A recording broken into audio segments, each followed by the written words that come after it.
eto amin'ny résidence Ankerana zao zay a ka manatrika anay indrindra ny docteur Révérend Ravaroel izay manome antsika fanazavana mikasika nyity atrikasy ifanaovana amin'ny le fikambanana hoe tamamina hoe ny taranak'Andriana era Madagasikara.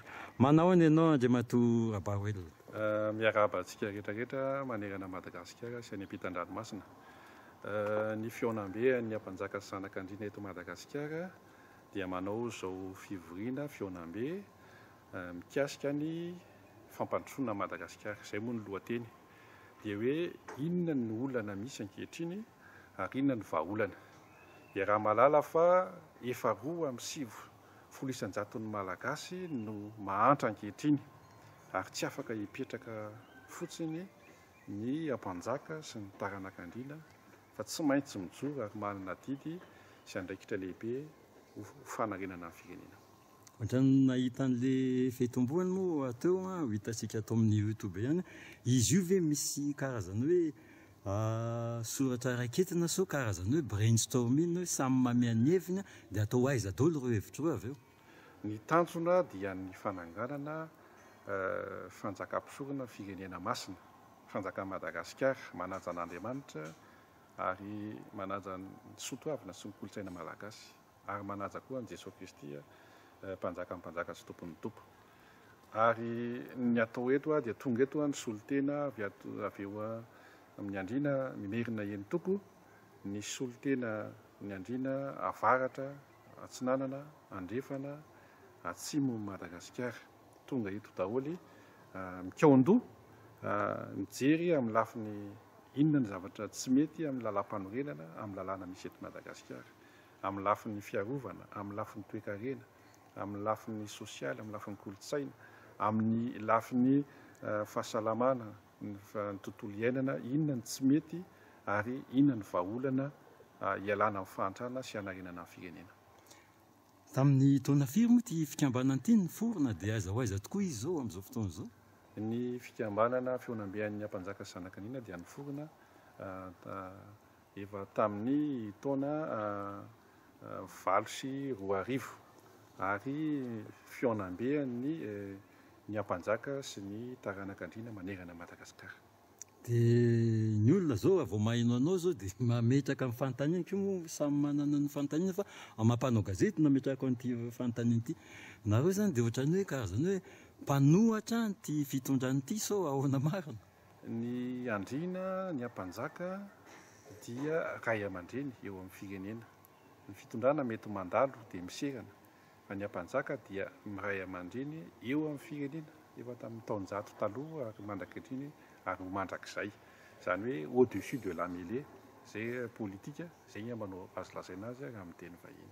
Dia ireo feikevitra ireo satria hitako hoe samy manana karazana latabatra boribory, horaiketana an-tsoratra ve sa ahoana mifetrany? Horaiketina an-tsoratra ny zavatra rehetra izay mivoaka eo ary ampahafantarina ny malagasy rehetra. Kanefa mamela mba ilaza ny zavatra efa fantatra iarahanay fa hoe ny lalam-panorenana ankehitriny izay nakatahaka amin'ny vahiny dia tena pozina tanteraka. Ary io no tsy maintsy ravana voalohany ary manangana lalam-panorenana vaovao manaja ny soatoavina sy ny kolotsaina malagasy. Ny lalam-panorenana amin'izao fotoana dia mamevahana ny vahiny, anjakazakany vahiny fa tsy miaro ny malagasy. Izay zany ny voalohany tsy maintsy hovaina eto amin'ny tany sy firenena. Mikasika ny lalàna koa dia tokony mametraka lalàna vaovao isika mba tena hiaro ny malagasy rehetra fa amin'izao fotoana dia mahazo vahana manjakazaka ny vahiny eto Madagasikara ary tsy azo ekena intsony izany. Ka ny lanjan'le sosikevitra ireo izy io zany hoe apetraka aiza izy io dia ahoana mety hotony, mety misy fanantenana ihany ve so tena teny anevitra fotsiny? Amparitaka amin'ny malagasy rehetra ny lalàna izay mipetraka. Zay zany efa mahafantatra ny ampanjaka dia mahafantatra no avin'ity Madagasikara ity, ny taloha ny ankehitriny ary no avy.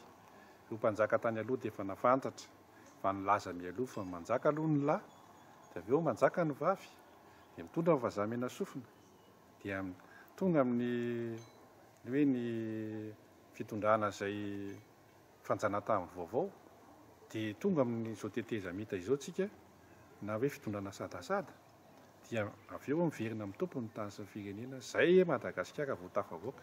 Inona moa izay miverina amin'ny tompony izay dia ao aloha mazava fa fanjakana manaja ny soatoavana sy ny kolotsaina malagasy. Zay ary misy ny mpanjaka, misy ny antenimiran'ny andriana, misy ny antenimiram-bahoaka, misy ny fitondrana mpanatanteraka ny governemanta.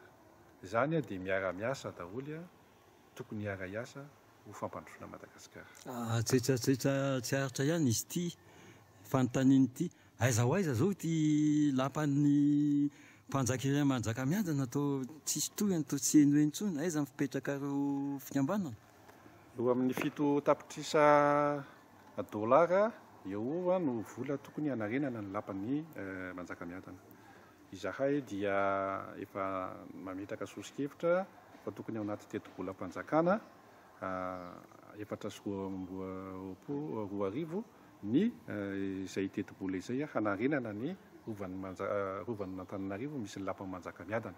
Fa tsy izay ihany fa marobe ireo rovan'ny mpanjaka manerana Madagasikara, na ny amin'ny Antakarana, na ny amin'ny Betsileo, na ny amin'ny Antandroy, Mahafaly, Masikoro, Sakalava, Tanala, izay tokony harenina indray. Sina reny rovan'ny mpanjaka iny dia mariky ny maha-izy antsika dia ny tany, ny teny, ny finoana, ny fomba.